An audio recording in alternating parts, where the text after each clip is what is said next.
Rush Limbaugh once declared, "If Obamacare becomes law, I'll leave the country. I'll move to Costa Rica." Now, a little known fact is that Costa Rica actually has universal health care. Now, apart from this easily understandable mistake, we'll recognize that conservatives have been taking a hardline position on Obamacare, with Eric Holder, the House Majority Leader, eventually calling for its repeal. It's leaving many to wonder whether or not the position is actually advantageous to the Republicans in the short term. In fact, according to an article by the Washington Post from April 4th entitled, "Republicans' Plans to Replace Obamacare Will Not Actually Replace Obamacare," we'll recognize that the plan itself will only roll back key provisions in the short term, but strengthen others to mandate that the government has enough money to fund the program, perhaps in the future. Now, the article goes on to say that there have been hawks from both sides of the aisle that have claimed things that simply are not true, and that we must wade through the facts in order to get a true synopsis of what the Republicans actually want. Now, considering the Hill reports this very morning that Joe Pitts, a Republican from Pennsylvania, is calling to increase the pre-existing condition pool in the short term, it is vital that we ask today's question. Is the call to repeal Obamacare advantageous for Republicans to stake out? My answer is yes, because Obamacare is first unpopular with the states, second, the position is not as radical as it sounds, and lastly, because Obamacare has vital flaws that need to be addressed in the long term. But apart from this, we'll recognize that states have actually led the way in wanting to repeal Obamacare because many of the provisions interfere with their existing systems.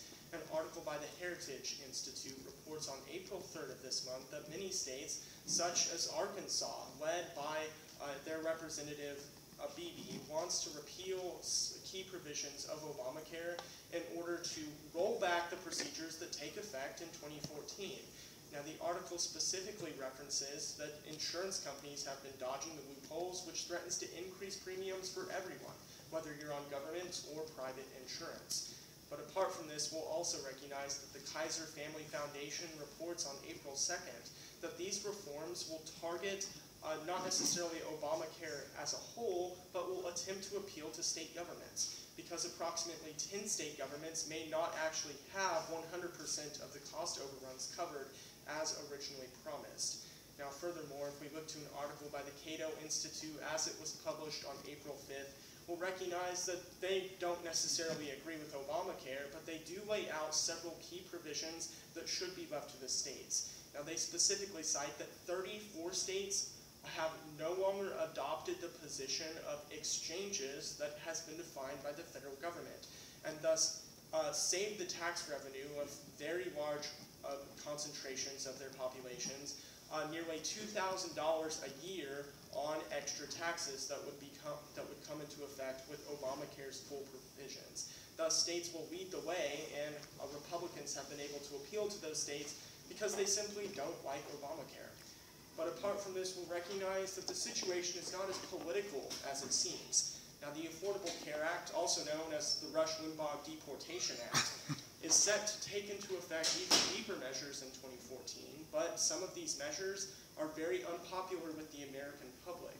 An article by the LA Times from April 1st of this month tells us that because insurance providers will most likely spike out using loopholes and leveraging Obamacare to increase their profits, it'll ultimately anger many of the American public that see this happening. Now, furthermore, if we look to an article that was issued by Georgetown University's Healthcare Policy Center, we'll recognize that because Republicans have been able to appeal to both state governments and country folk, that they'll be able to gain political leverage to at least change Obamacare from its existing form. Thus, the call to repeal Obamacare will only help them in the long run, at least politically. And as Politico tells us on April 6th of this month, if Republicans are able to use Obamacare to their benefit, then they'll most likely be able to change the healthcare system as we know it today. Sure, some provisions of Obamacare will remain, and the original intentions will remain, but it'll be a much different bill altogether. But we must also look to the fact that Obamacare has many unaddressed issues that must be addressed going into the future. Now, Justice Kennedy, shortly after justifying the constitutionality of the Affordable Care Act. Well, many reports were released claiming he may be from Kenya. Now, although these reports are certainly not true, we'll recognize that Republicans have taken a hardline position on Obamacare in many areas, but there are serious flaws that need to be addressed. Now, an article by the Congressional Budget Office reports on March 28th of last month that the original estimates are that it will save the government money are flawed and that it threatens to drive up the deficit by nearly $1.7 trillion within the next decade.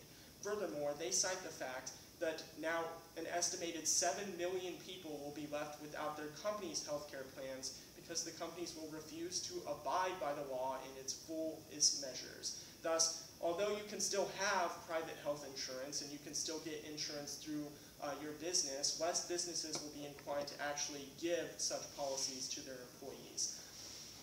Also, if we look to an article that was issued by the Deloitte Institute on March 16th of last month, we'll recognize that nearly 59% of doctors polled said that they have threatened to cut their hours, and also that they'll most likely retire early if the full extent of the law takes place. But apart from this, we'll also recognize that the International Franchise Association tells us that this threatens nearly 3.2 million jobs because the way that businesses will respond to it.